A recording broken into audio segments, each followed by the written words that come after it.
ہیں کہ اے حبیب کیا بات ہے، اس خط کو تم آنکھوں پہ لگا رہے ہو، کوئی مبارک و مقدس خط ہے؟ کہاں؟ ہاں، زہرا کے لاڈلے حسین کا خط ہے۔ زوجہ حبیب کہتی ہے یہ بتا حبیب خط کیا کہتا ہے؟ آج میں نسبتاً مختصر مسائل پڑھوں گا، وقت تمام ہونے کو ہے۔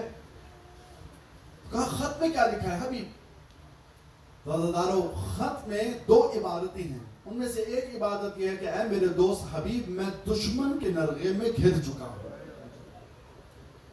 دوسری عبارت یہ ہے کہ اے حبیب مجھے دشمنوں نے گھیرے میں تو لے لیا ہے لیکن یاد رہے میرے ہمراہ زینب ہے، اجرکم علی اللہ، میرے ہمراہ زینب کبریٰ ہے۔ عزادارو میرا جی کہتا ہے کہ حبیب نے فقط اپنی بیوی کے دل بہلانے کے لیے کہا تھا کہ میں تو اب ضعیف ہو چکا ہوں، بوڑھا ہو چکا ہوں، تو میں مدد نہیں کر پاؤں گا، میں رہتا ہوں نہیں جاتا۔ کیونکہ جب حسین نے حبیب کو خط لکھا، اگر مولا نے فقط حبیب کو خط لکھا ہے تو مولا کو یقین تھا میرے خط لکھنے پہ حبیب ضرور آئے گا، لیکن حبیب نے کہا میں ضعیف ہوں۔ یا ایک مرتبہ زوجہ حبیب نے برقع پہنتے ہوئے کہا ٹھیک ہے پھر تم یہیں رہو، اجازت دو میں قربان ہو جاتی ہوں حسین پر۔ عزادارو حبیب نے تیاری پکڑی، حبیب ابن مظاہر نے آمادگی کی اور ایک مرتبہ غلام کو کہا کہ گھوڑے کو لے جاؤ شہر سے باہر، شہر کوفہ ہے اور یہاں پر سب فوجی اس نگرانی میں ہے کہ ہمیں کوئی نہ کوئی ایسا ملے جو کہ حسین کا طرفدار ہو، اس کو ہم گرفتار کر لیں۔ شہر سے باہر نکل کے روایت کہتی ہے کہ جناب حبیب کا گزر ہوا کوفے کے ایک بازار سے، جس میں جناب سعید یا مسلم کا ذکر ہے، موجود تھے، ضعیف العمر، داڑھی بالکل سفید۔ پوچھا اے حبیب کہاں جا رہے ہو؟ کہا میں جا رہا ہوں حسین ابن علی کی نصرت کو۔ کہا تم یہاں کیا کر رہے ہو؟ کہا میں خضاب لینے آیا تھا لیکن اب یہ داڑھی خون میں خضاب ہوگی۔ کیسے اصحاب؟ اب سمجھے آپ جب مولا حسن فرماتے ہیں اگر میرے پاس حسین والے اصحاب ہوتے۔ عزادارو حبیب پہنچا گھوڑے کے پاس، غلام کے پاس، یا تھوڑی جو دیر ہوئی نا تو غلام نے پریشانی کے عالم میں گھوڑے سے گفتگو کرنا شروع کی۔ کہا اے گھوڑا اگر ہمارا صاحب نہ آیا، اگر ہمارا مالک نہ آیا تو اے میرے گھوڑے تجھ پہ سوار ہو کے میں چلا جاؤں گا حسین پہ قربان ہونے۔ اتنا سننا تھا جناب حبیب کا، یہ آنکھوں سے آنسو جاری ہوئے۔ ایک مرتبہ کہا اللہ ایسا وقت آ گیا کہ حسین ابن علی پہ آج غلام بھی قربان ہونے کو تیار ہے۔ عزادارو ایک مرتبہ کہا غلام تجھے میں نے رہا کیا، رہائی ملی غلام کو۔ حبیب ابن مظاہر گھوڑے پہ سوار ہوئے، رفتہ رفتہ چلنے لگے، یا پیچھے پیروں کی آہٹ سنی، مڑ کے دیکھا، کہا اے غلام تجھے تو میں نے آزاد کیا تھا۔ ایک مرتبہ کہنے لگا جب تک آپ نے مجھے آزاد نہ کیا تھا تو میں آپ کی خدمت کر رہا تھا، آج آپ نے مجھے آزاد کیا ہے تو میں زہرا کے لال کی خدمت کروں۔ اجرکم علی اللہ۔ بس رفتہ رفتہ عزادارو سنیے، جناب حبیب اور جناب حر کا مجھے ذکر کرنا ہے، دو جملے جناب حبیب سے متعلق۔ اتنے پریشان تھے اہل البیت، یا میں یوں کہوں کہ اتنی پریشان تھی زینب کہ جب ایک مرتبہ حبیب ابن مظاہر کے آنے کی خبر پہ استقبالاً تمام اصحاب نے اللہ اکبر اللہ اکبر کی صدائیں بلند کی، زینب کا قلب اتنا پریشان تھا کہ فضا جلدی سے جاؤ دیکھو کہ کہیں حملہ تو نہیں ہو گیا۔ جب معلوم پڑا نا کہ حبیب آئے ہیں، آ کے کہنے لگے آقا ذاتی حبیب آئے ہیں، تو بی بی نے اس وقت کہا جاؤ اور حبیب کو علی کی بیٹی کا سلام پیش کرو۔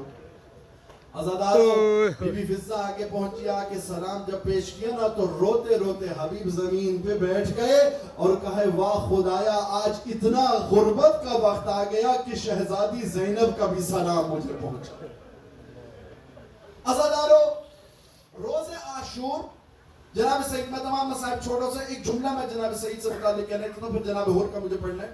جناب سعید جب گھوڑے سے گرے نا تو روایت کہتی ہے کہ امام حسین علیہ السلام جب لاش سعید پہ پہنچے تو اس وقت جناب سعید شہید ہو چکے تھے۔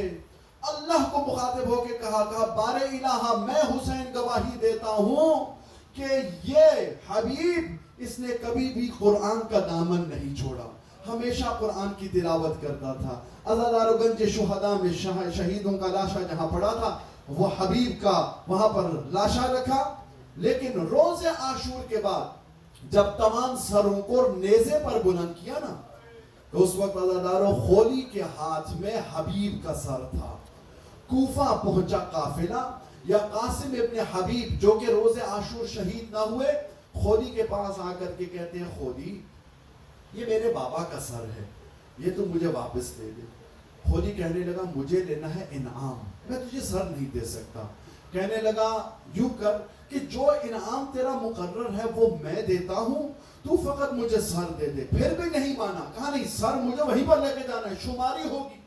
عزادارو روایت کہتی ہے کہ جب یہ قافلہ شام کو چلا تو 10 دوستوں کے ہمراہ ایسا حملہ کیا کہ اپنا سر لے لیا. اب جو گریہ کرنے آئے ہیں عزادارو وعدہ کرتا ہوں اتنا ہی جملہ آپ کے لیے کافی ہوگا. یوں دامن میں لیا قاسم نے اپنے بابا کا سر, یا سجاد سے گزرتے ہوئے کہا جس کا جوان بیٹا زندہ ہو اس کے بابا کا سر کوئی لے نہیں سکتا. سید سجاد روئے, ایک مرتبہ بابا کے سر کے نیچے آ کے کہتے ہیں سچ کہہ رہا ہے قاسم, لیکن بابا سجاد مجبور ہے. اجرکم اللہ, اجرکم اللہ. کیسے کیسے اصحاب, کتنے کریم حسین ابن علی, اتنے کریم کہ مولا نے ایک روایت کے مطابق رخ کرنا چاہا ہند کی طرف, لیکن حر نے روک لیا. نہ فقط یہ روکا, یہ وہی حر ہے کہ جس کے تمام پیاسے فوجیوں کو مولا نے پانی فراہم کی. روایت ہے کہ ایک فوجی پیاس سے نڈھال ہو کے زمین پہ گرا. امام حسین علیہ السلام نے صحابی کو بھیجا, کہا جاؤ پانی پلا لو, لیکن پانی اسے نہ پلا سکا. خود راوی کہتا ہے میں نے دیکھا کہ حسین ابن علی خود اٹھ کے آ کر کے اس بندہ خدا کو پانی پلا رہے ہیں. سامعین گرامی یہ وہی لعین تھا کہ جس نے روز عاشور علی اصغر کی تشنگی پہ سب سے پہلے مذاق اڑایا.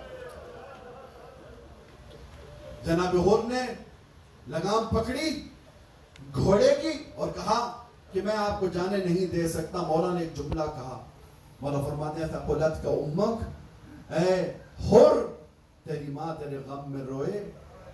جب کسی کو پرانے زمانے میں یہ تانا دیا جاتا تھا تو اس کا جواب ہوتا تھا, لیکن حر نے جواب نہ دیا, کہا اگر آپ کی ماں زہرا نہ ہوتی.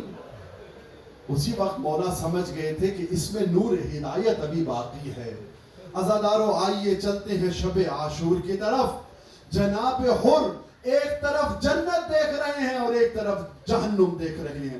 یہ ایک مرتبہ اپنے آپ کے ساتھ وعدہ کیا, تحیہ کیا کہ اب مجھے جہنم کے دروازے سے اٹھ کر کے کھڑے ہو کر کے جنت کی دروازے کی طرف جانا ہے. یہ ایک مرتبہ علی ابن حر کہتے ہیں بابا آپ کہاں جا رہے ہیں, صبح کا وقت ہے, بابا کہاں جا رہے ہیں؟ فرمایا میں دوزخ سے جنت کی طرف جا رہا ہوں.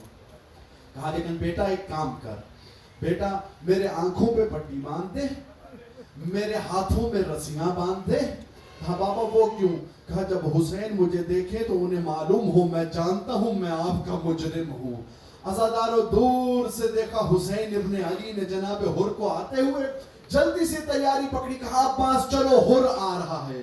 عزادارو میں ہم ایک دفعہ مخاطب ہو کے مولا حسین سے گزارش کرتے ہیں, مولا اس نے حر نے تو آپ کی گھوڑے کی لگام پکڑی, مولا حر نے آپ کو کہیں جانے نہ دیا, مولا ہم نے تو ایسی جسارت نہ کی, ہم بھی گنہگار ہیں, ہماری شفاعت فرمائیے گا قیامت والے دن. لیکن عزادارو دو جملے اور آپ کی زحمات تمام, آخری جملے.